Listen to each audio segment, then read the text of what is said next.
Now, hello everybody.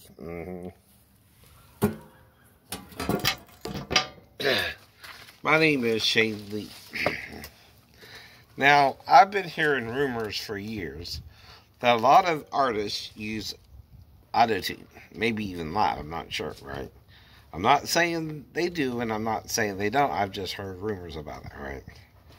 Now, they do this through what's called the soundboard. So, but the thing is, they're still creating music that's good music, right? That ain't the problem. The problem is, if the artist can't really sing the songs they're singing, they don't really have talent to do so, but there are people who can even match the soundboard, right?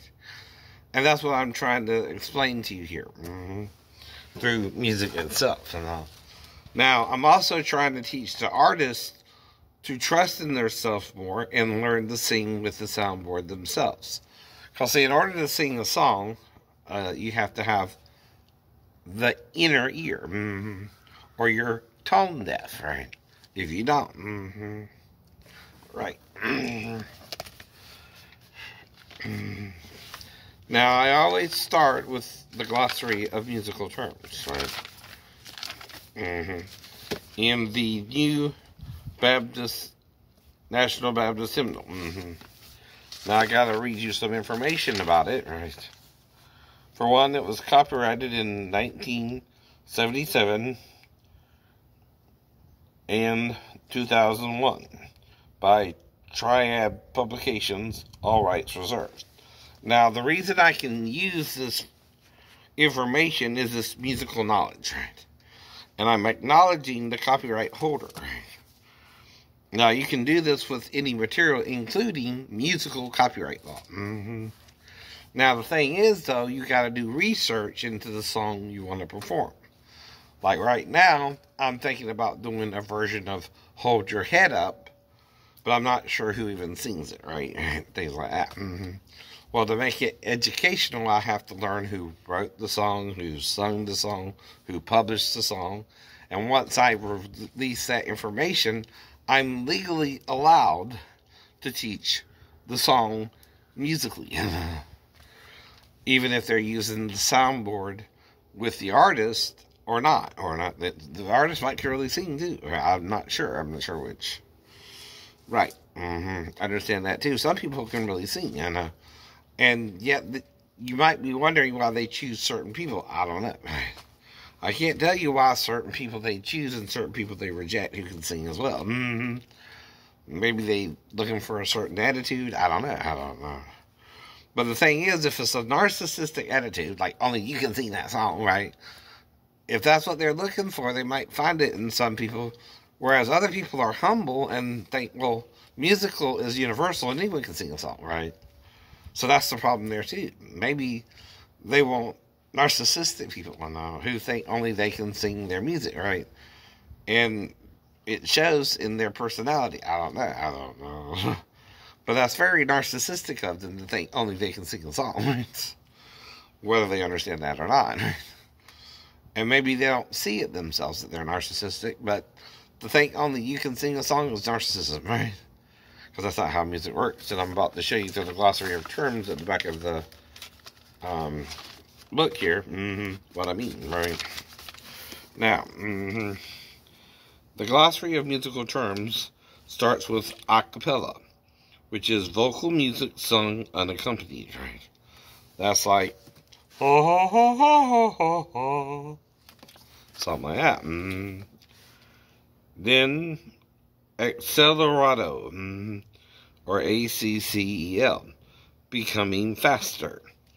Accent, to emphasize, to stress. Now, you might be asking, well, why can you use the glossary of terms? Because this glossary of musical terms everyone should know, right? When it's common knowledge, you can use any copyrighted material as long as you acknowledge the publisher of that material. Right. Accidentals. Sharps, flats, or naturals.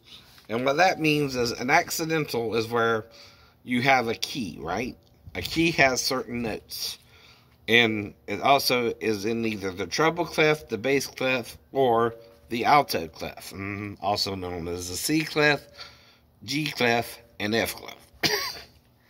And the reason it's called these clefs is for the alto clef, a C between two dots is where you get the note from.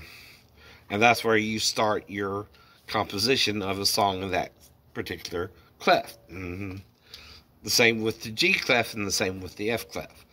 The F clef on the particular bar, and like with the F clef, it's the second from the top. With the G clef, it's the second from the bottom. And with the C clef, it's the one in the middle. Right. Other names for it is the bass clef, treble clef, or alto clef.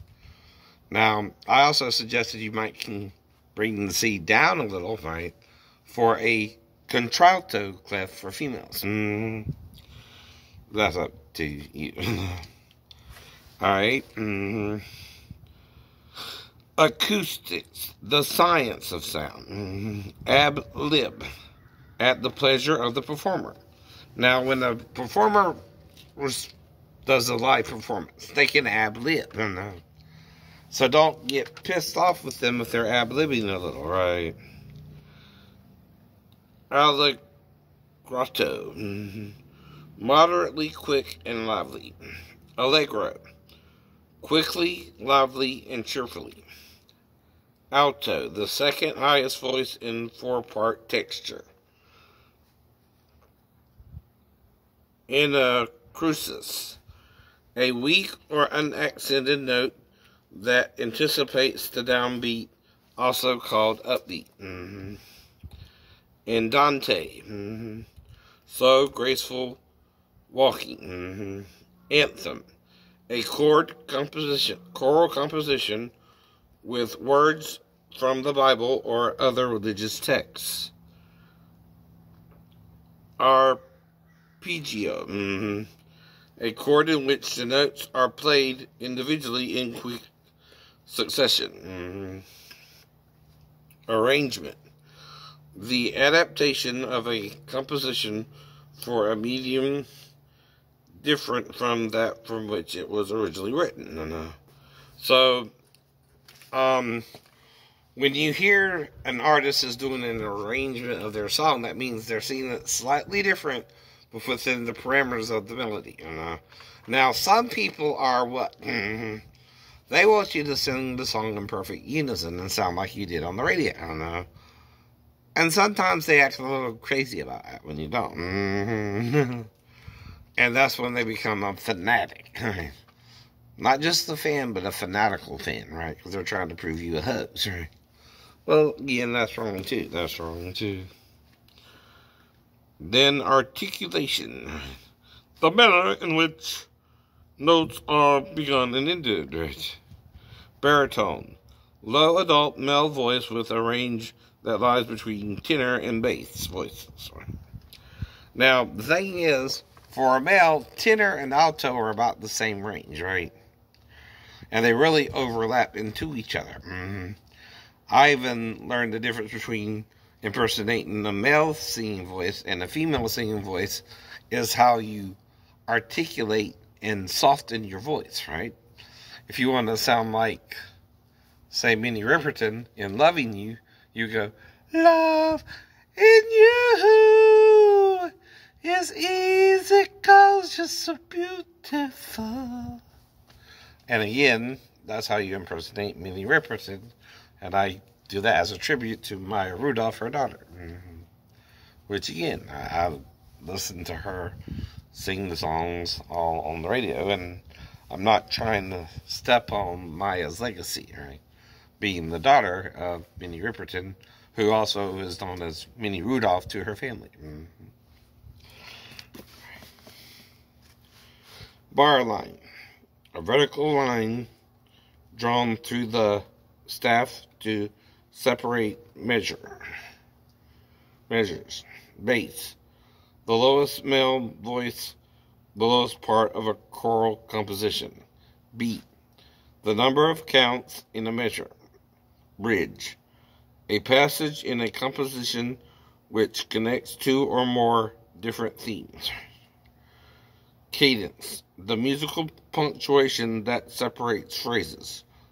I saw you, you saw me, we're a happy family. That's a cadence, right? Call and response. A composition in which one person sings a phrase in a group responds, right? Now, this is like you will hear in church sometimes. Now, you're supposed to sing back and forth to each other, though.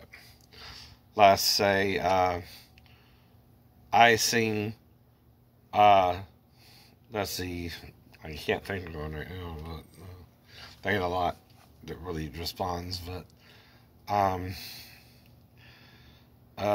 anymore today, but like in a Bible book, right, or even in a hymnal, they'll have a leader do like, in the beginning God created the heavens and the earth, and the congregation would say, and the earth was without form and void, and darkness was upon the face of the deep, and the Spirit of God moved upon the face of the waters. And they sing in response, right? And that's basically what that will be.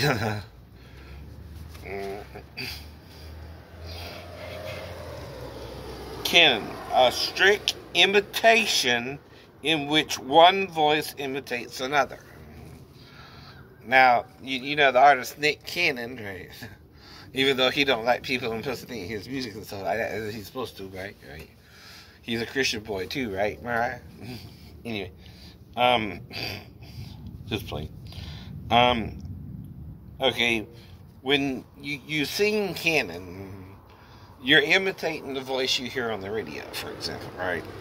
If I want to do Elvis Presley, I sound like Elvis Presley because I hear Elvis Presley's voice on the radio, right? So I go, you would know I can't be fine, sitting all alone.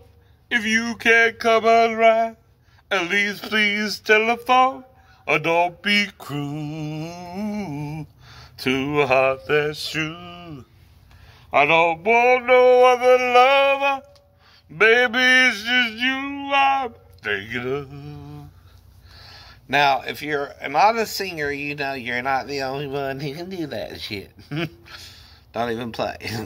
Excuse me, my last word there, but I'm using it as an expression of crap. And that you're not the only one who can do it. Everyone takes a crap. In other words, I'm explaining the use of the word because some people are offended by the word. And it's just a word that means crap. Or boo, or poo. Just another way to say it. But you're easily offended by the spelling of the word for some reason. Okay.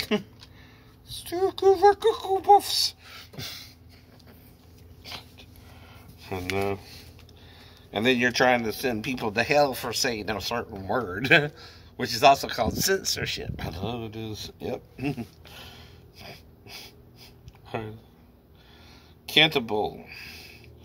An expressive term meaning to sing or sing. Cantana. Or cantata, I'm sorry. I've heard of that too. A religious composition consisting of a number of movements with solo, duet, recitative, and chorus with orchestral or instrumental accompaniment. Change voices. A change in which vocal quality experienced by girls and boys between the ages of about 12 to 16. Boys' voices become lower and girls' voices become fuller in sound. That's like when you're a little boy, you might sing, I wonder what you are. Something like that. When you become a man, you sing like this. Twinkle, twinkle, little star, how I wonder what you are. Okay.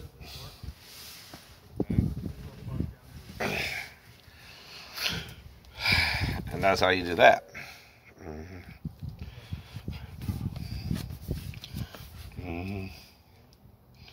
Now, if you want to do it like a woman, though, you go, twinkle, twinkle, little star, how I wonder what you are.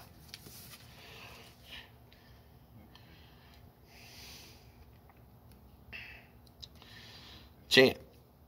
A short musical passage in 2 or more phrases, often without a melodic line. I chant like this to praise the Lord. Choir. An organized group of singers. Chord. The resulting sound when 3 or more tones are sounded at the same time. No one can sing a chord because you gotta sing 3 notes at the same time. Right, Megan? Trainer? You can't sing on top of yourself unless you're double recording. All I mean, but you can do that because the soundboard has 7 tracks to record from. That's why you can do that with one. In fact, sometimes singers will double sing over their voice and then go to a single one, right? That's fine too. That's what you can do with the soundboard. But that's recording it now. It don't mean Megan ain't really singing the song, fool. But she's willing to let them use the soundboard maybe differently than you're willing to. I don't know. Maybe it's something as simple as that. Maybe she trusts the people doing the soundboard that they're going to make her sound good, right? Okay. I don't know. Chorus. The musical section of a song that follows a verse, sometimes called a refrain. Clef. A symbol at the beginning of a staff that determines the pitch of that staff, right? Well, that's what I was telling you about before, the C clef, the G clef, and the F clef. Con expressiva, with expression. Con molto, with spirited movement.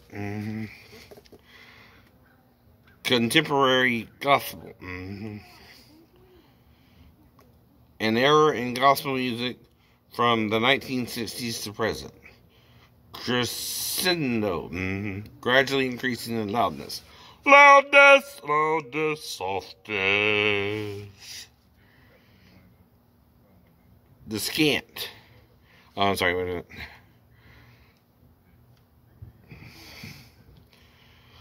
DC Alfine.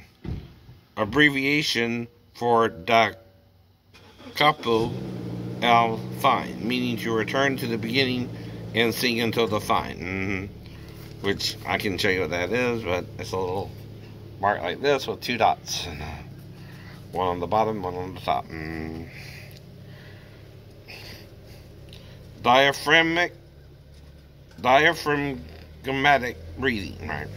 That's when you breathe from your diaphragm and you'll sound higher or lower. And Isabel sing it softly. Everyone cannot or can't hear you. 2. You control your breath with your diaphragm. And that controls your lungs, right?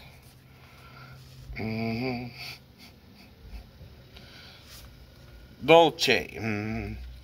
Swift and soft.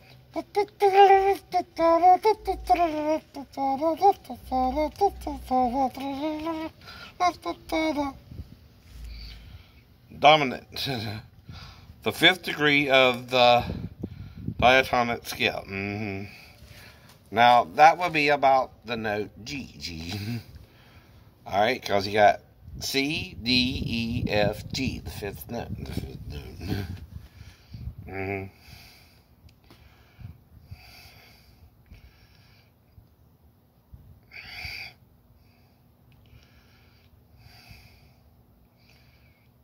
And the fifth note is the dominant, right? The G.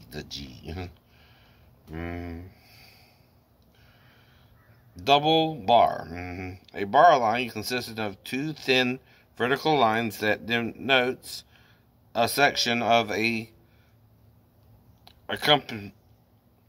composition, such as a coda or a key change. Now, what that means is a key is where you have flats or sharps that will be used in the piece. Now, on a musical piano, right, when you go up, all the notes are sharp. When you go down, all the notes are flats. But on a written piece, you choose the sharps or flats. Now, there are only 5 flats, though, in every piece, no matter what you do, no matter what you sing. They are D or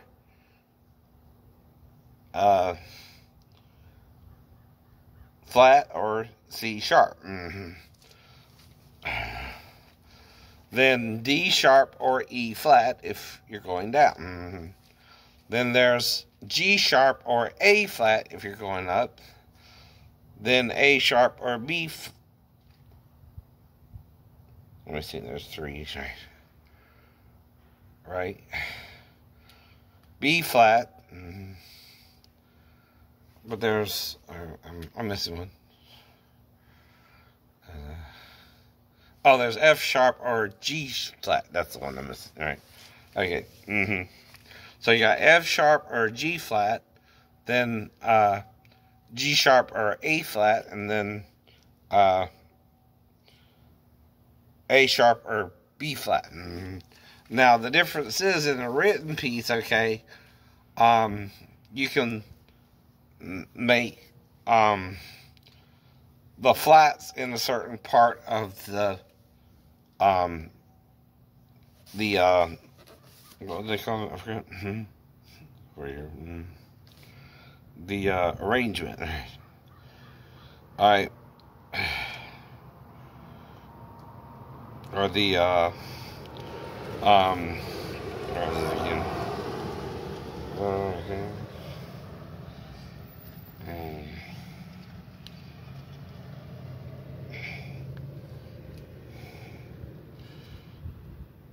Now, I'm not sure if I read chest tone, but I'll read that one just in case I missed it.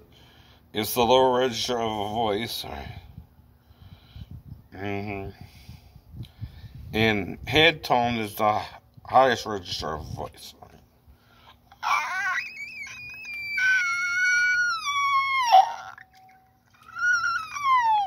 That would be my highest head voice.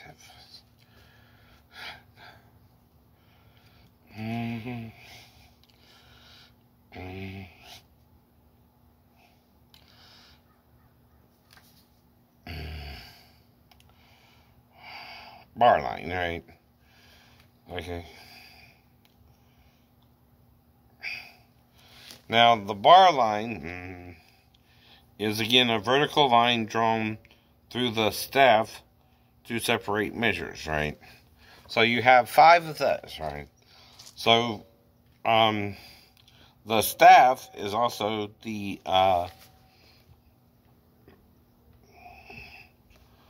puff. Is another way to say that.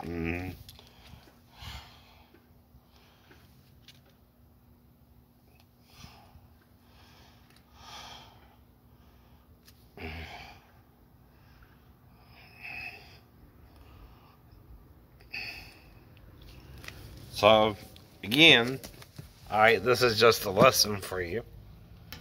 And I don't want to eat up all of them. It's on the phone to upload it, right? But this is the first lesson in the scene, right?